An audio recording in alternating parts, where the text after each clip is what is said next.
Hierdie is definitief in my top 3 van gunsteling pakkies om te ontvang. Okay. Velour perfume. Perfume. As jy my ken, sal jy weet, ek is 'n absolute parfuum. Ek kan dit sê nie. Okay. So, this gives luxury. Okay, die oomblik toe ek hierdie pakkie oopgemaak het, is ek soos, it looks luxurious. Okay.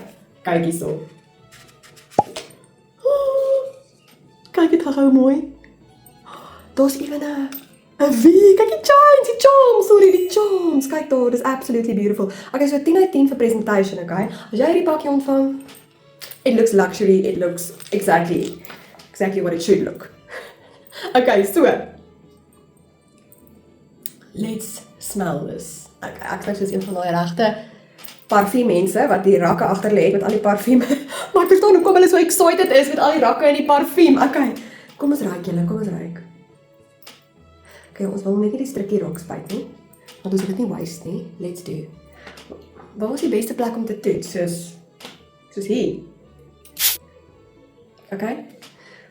Ons moet hom net gou dat droog word en ek weet nie presies hoe dit werk nie, maar ja, ek love parfuum. So, ek het dit nou al geleer.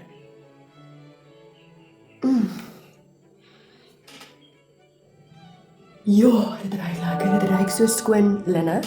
Dit ruik, ek het so 'n bietjie vanilla baby powder vibes, actually. Dit ruik skoon. Baby powder vibes. Vanilla musky. Touch of floral, wat is hierdie? Golden bloom. Oh, dit ruik soos 'n golden bloom.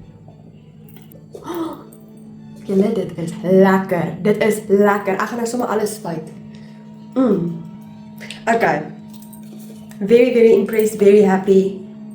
Ek het 'n kode. As jy wil bestel, gaan ek die kode in my caption sit. Julle, hierdie is absolutely amazing. Velour Santin. Okay.